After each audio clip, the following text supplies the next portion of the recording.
नमस्कार दोस्तों, स्वागत करती हूँ आप सभी लोगों का टीवी सीरियल अनुपमा के लेटेस्ट एपिसोड के नए अपडेट्स में। तो चलिए दोस्तों, आज मैं आप लोगों के लिए अनुपमा सीरियल के कुछ खास अपडेट्स लेकर फिर से आ चुकी हूँ। तो फिलहाल दोस्तों, अगर आप लोगों ने अभी तक वीडियो को लाइक शेयर सब्सक्राइब ना किया हो तो प्लीज़ कर लीजिएगा और हमें कॉमेंट सेक्शन में अपनी राय जो है वो ज़रूर दीजिएगा। तो चलिए दोस्तों, शुरू करते हैं और देखते हैं कि क्या क्या हुआ है आज के एपिसोड में। दोस्तों, टीवी सीरियल अनुपमा की आज की कहानी में हमें यहाँ पर बापूजी को दिखाते हैं, जहाँ पर वो बा के फोटोज चुप चुप के ले रहे होते हैं और तभी वहाँ पर राही आ जाती है और बापूजी से कहने लगती है कि आप बहुत ज्यादा क्यूट हो बापूजी।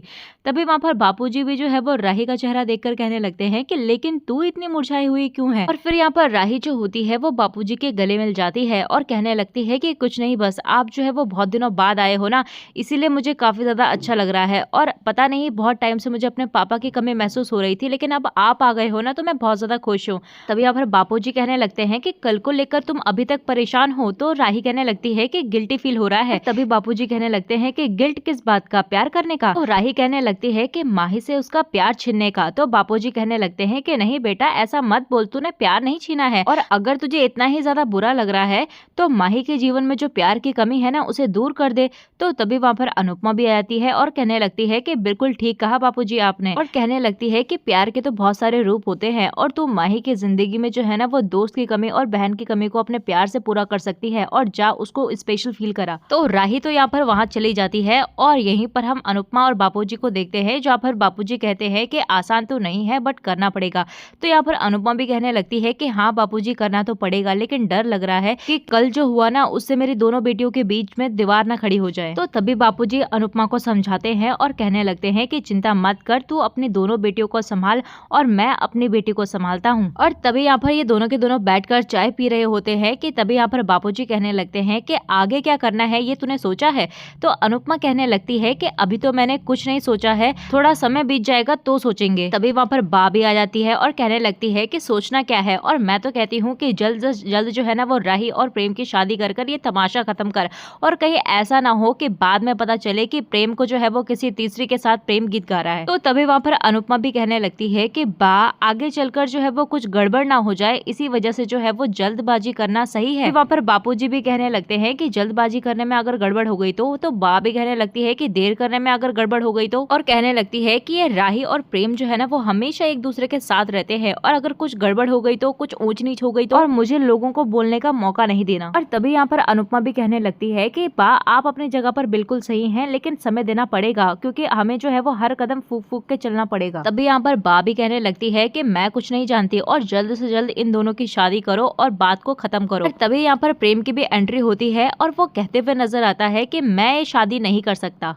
तो ये बात सुनकर अनुपमा तो डर जाती है। तो प्रेम उसके पास आता है और कहने लगता है कि मेरा मतलब है कि मैं इतनी जल्दी शादी नहीं करना चाहता, पहले मैं इस लायक बनना चाहता हूँ कि मैं राही की जिम्मेदारी उठा सकूं और उसे मैं एक अच्छा घर और अच्छी जिंदगी दे सकूं, और शादी के बाद मैं घर जवाई बनकर नहीं रहना चाहता, इसीलिए मुझे थोड़ा वक्त दीजिए प्लीज। तो अनुपमा भी खुश हो जाती है उसकी बातों से और कहने लगती है कि दिया, तुझे जितना वक्त चाहिए तुझे मिलेगा, तुम्हें भी टाइम मिलेगा एक दूसरे को अच्छे से समझने के लिए, जानने के लिए, और उसके बाद हम जो है वो शादी का सोचेंगे, ठीक है। फिर यहाँ पर बापूजी भी कहते हुए नजर आते हैं कि शादी को जब होना होगा तब हो जाएगी, पहले तुम अपने करियर पर, अपनी जिंदगी पर ध्यान दो। तभी यहाँ पर प्रेम जो है ना वो खुश हो जाता है और दोनों के दोनों को थैंक यू कहते हुए नजर आता है, और अनुपमा से कहने लगता है कि मैम अब मैं आपसे वादा करता हूँ कि मैं दुगनी मेहनत करूंगा ताकि मैं आपसे आपकी बेटी का हाथ मांग सकूं। तभी हमें सीरियल में आगे जो है वो राही को दिखाया जाता है, जहाँ पर वो उसकी फेवरेट फ्रूट्स लेकर जा रही होती है माही के रूम में, और माही के रूम में जाते ही उसे वो सब बातें याद आने लगती है जो भी माही ने उसके लिए उस टाइम पे बोली हुई होती है। और तभी हम देखते हैं कि राही जो है वो काफी ज्यादा डर रही होती है और फिर उसके पास जाती है और उसके सामने बैठ जाती है। तभी यहाँ पर राही जो है वो माही के सामने बैठकर कहने लगती है कि मैं तुम्हारे लिए फ्रूट्स लेकर आई हूँ और स्ट्रॉबेरी तुम्हें बहुत ज्यादा पसंद है ना। तभी यहाँ पर माही कहने लगती है कि मुझे तो सबसे ज्यादा प्रेम पसंद है, तो उन्हें क्यों नहीं लाई। तो यहाँ पर राही जो है ना वो फिर से थोड़ा शॉक्ड हो जाती है, और वहाँ पर माही जो है वो राही से हाथ पकड़कर कहने लगती है कि प्लीज मुझे प्रेम दे दीजिए, मैं उनके बिना नहीं रह पाऊंगी, प्लीज मुझे प्रेम वापस दे दीजिए ना राही। और कहने लगती है कि प्लीज राही कुछ कीजिए ना। तो यहाँ पर राही जो है ना वो बहुत डर जाती है, और तभी वो कहने लगती है कि माही माही, वो बोल ही नहीं पाती। तो तभी यहाँ पर माही जो है ना वो मुस्कुराने लग जाती है, हंसने लग जाती है, और राही को देखकर जो है वो खूब ज्यादा हंसती है और कहने लगती है कि मैं तो आपके साथ मजाक कर रही हूँ यार। कहने लगती है है कि आपको प्रेम से इतना ज्यादा प्यार है तो आपको मुझे बताना चाहिए था ना, और प्रेम ने भी मुझसे नहीं कहा। और राही, मैं इतनी ज्यादा सेल्फिश नहीं हूँ कि किसी से उसका प्यार छीन लूं, और आप मुझसे एक बार कहती तो सही, और मैं अपनी बहन की फीलिंग नहीं समझती क्या? तो यहाँ पर राही तो इमोशनल होकर यहाँ पर माही को गले लगा लेती है, लेकिन यहाँ पर माही के दिमाग के अंदर और दिल के अंदर क्या चल रहा है ये तो माही ही जानती है। और तभी यहाँ पर राही इमोशनल होकर माही का थैंक यू कहते हुए नजर आती है और कहने लगती है कि थैंक यू हमें समझने के लिए, और थैंक गॉड कि तुम मुझसे जो है ना वो अपसेट नहीं हो, नहीं तो मैं और प्रेम जो है वो, मम्मी और सब जो है वो बहुत ही ज्यादा परेशान थे। तभी यहाँ पर माही कहने लगती है कि कल के लिए सॉरी, और मैंने थोड़ा ओवर रिएक्ट कर दिया था। तभी वहां पर कहने लगती है कि लेकिन अब मैं समझ गई हूँ कि एक तरफा प्यार में खुशी मिल ही नहीं सकती, और इसीलिए प्रेम जो है ना वो आपके हैं, पर मैं और प्रेम जो है वो अच्छे दोस्त तो बन ही सकते हैं ना। I mean, हमारी दोस्ती से आपको कोई प्रॉब्लम तो नहीं होगी ना। तभी यहाँ पर राही जो है वो माही का हाथ पकड़कर कहने लगती है कि बिल्कुल भी कोई प्रॉब्लम नहीं होगी। तो यहीं पर हम देखते हैं कि राही और माही का ध्यान जो है ना वो प्रेम की दी हुई रिंग में चला जाता है, जो कि माही ने पहनी हुई होती है। तो तभी वहां पर माही जो है वो कहने लगती है कि आई एम सॉरी, इस रिंग में जो है वो अब मेरा कोई हक नहीं है। और तभी वो जानबूझकर यहाँ पर निकालने की कोशिश करती है कि मैं इस रिंग को निकाल रही हूँ, लेकिन कहने लगती है कि ये इतनी ज्यादा टाइट है कि ये निकल ही नहीं रही। और तभी यहाँ पर वो नाटक करती है कि उसे दर्द हो रहा है इस रिंग को निकालने में। तो यहाँ पर राही कहने लगती है कि रिलैक्स रिलैक्स, कोई बात नहीं, आई नो कि ये रिंग जो है वो बहुत ज्यादा टाइट है, और मैंने जब इस रिंग को पहना था तो ये मेरी उंगली में भी फंस गई थी। और कहने लगती है कि कोई बात नहीं, रिंग ही तो है, तुम पहने रहो। तभी यहाँ पर एक बार जो है वो फिर से राही जो है वो माही को हक करते हुए नजर आती है, और बहुत ही ज्यादा खुश हो जाती है कि माही जो है वो बिल्कुल भी उससे नाराज नहीं है। तो जैसे ही यहाँ पर राही जाती है उस रूम से, तो माही जो है ना वो उस रिंग को देखकर काफी ज्यादा खुश होती है, और उस रिंग को निकालने के बाद उसे देखते हुए कहने लगती है कि सॉरी राही, ये रिंग जो है ना वो मुझे प्रेम ने पहनाई है, और मैं इसे किसी भी कीमत में जो है वो अपने से दूर नहीं कर सकती, क्योंकि प्रेम मेरा पहला प्यार है और आखिरी प्यार है। तभी हम यहाँ पर राही को देखते हैं जहाँ पर वो अनुपमा के पास आती है और अपनी मम्मी से कहने लगती है कि मम्मी डोंट वरी, माही बिल्कुल ठीक है। तभी यहाँ पर अनुपमा कहने लगती है कि तुमसे बात की उसने? तो यहाँ पर राही कहने लगती है कि मम्मी, डर जाने में जो है ना वो टाइम लगता है, लेकिन गुस्सा जो है वो चला गया है, और माही ने जो है वो इस सच को एक्सेप्ट कर लिया है कि एक तरफा प्यार जो है वो सही नहीं होता, और बाकी वो खुद को संभाल ही रही है, और हम भी तो है ना, बाकी तरीके से समझा ही देंगे और समझ जाएगी वो। और तभी यहाँ पर अनुपमा भी कहने लगती है कि भगवान करे कि ऐसा ही हो। तभी यहाँ पर अनुपमा कहने लगती है कि मैं फटाफट प्रसाद बना लेती हूँ, उसके बाद हम मंदिर जाएंगे। तो राही कहने लगती है कि आपने बताया नहीं कि किस खुशी में हम मंदिर जाएंगे। और तभी अनुपमा कहने लगती है कि 10 साल पहले जब तू मुझे छोड़कर चली गई थी ना, तो तब मैंने मन्नत मांगी थी। और कहने लगती है कि आज के दिन जो है वो बहुत दूर दूर से लोग आते हैं, और कहा जाता है कि आज के दिन जो है वो माता जी से अगर कुछ भी मांगो ना तो वो मिल जाता है। खास कर ये माताओं के लिए जो है वो इस मंदिर को खूब माना जाता है। और तभी यहाँ पर राही भी कहने लगती है कि मम्मी, अगर प्रेम की फैमिली होती ना तो मैं माता जी से मांगती कि उसकी फैमिली से प्रेम को जल्दी ही मिला दे। तो दोस्तों, तभी हम देखते हैं कि मंदिर में जो है ना वो एक नई औरत की एंट्री होती है, जो कि कार से उतरती है और अपने बॉडीगार्ड के साथ।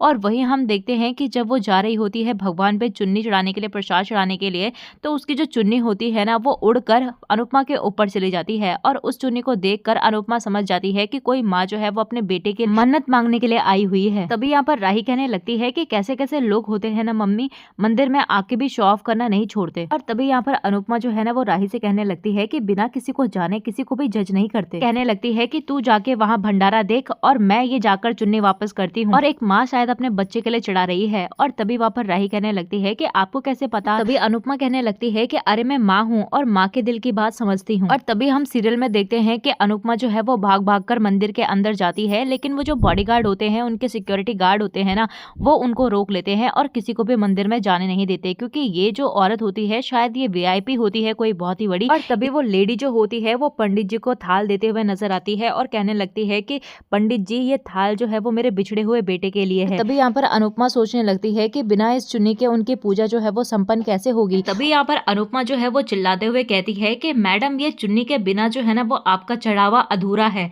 और ये बात जो है वो लेडी भी सुन लेती है, और तभी वो अपने गार्ड से कहती है कि उसे अंदर आने दो। और तभी यहाँ पर वो लेडी जो है वो अनुपमा से पूछने लगती है कि आपको कैसे पता कि मैं अपने बेटे के लिए मन्नत मांगने के लिए आई हूँ? तो तभी वहाँ पर अनुपमा कहने लगती है कि ये चुन्नी में मैंने एम्ब्रॉयडरी देखी जहाँ पर माँ और बेटे का डिजाइन बना हुआ था, और उसी से मुझे पता लगा कि आप अपने बेटे के लिए मन्नत मांग रही हैं। कहने लगती है कि आज के दिन तो वैसे भी सारी माएँ आती हैं अपने बच्चों के लिए मन्नत मांगने के लिए। तभी वो लेडी जो है ना वो अनुपमा को ही कहती है कि आप जो है वो इस चुन्नी को चढ़ा दो।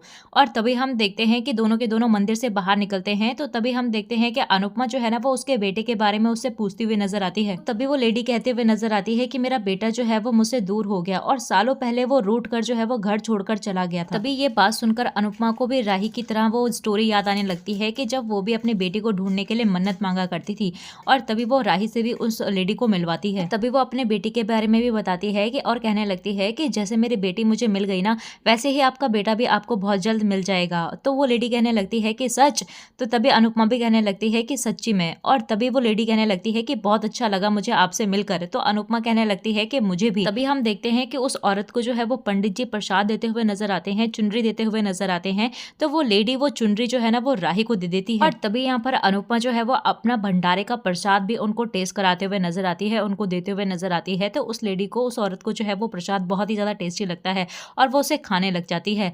तो दोस्तों आने वाले अपकमिंग प्रोमो में हमें देखने के लिए मिलने वाला है कि जो वो औरत होती है ना, वो अनुपमा को ऑफर देने वाली है कैटरिंग के लिए। और साथ ही साथ हम देखेंगे कि वो औरत जो है वो अपनी सासू माँ के बारे में भी बताते हुए नजर आती है कि वो श्रीनाथ जी की बहुत ही बड़ी भक्त है और उनको हर चीज जो है वो सही तरीके से चाहिए होती है। और साथ ही साथ यहाँ पर दोबारा से एक नई औरत की एंट्री होने वाली है जो कि उस लेडी की सास होने वाली है। तो दोस्तों आने वाले अपकमिंग एपिसोड जो है वो बहुत ही ज्यादा इंटरेस्टिंग होने वाले हैं। तो आप लोगों को आज का ये एपिसोड कैसा लगा हमें कमेंट सेक्शन में जरूर बताइएगा।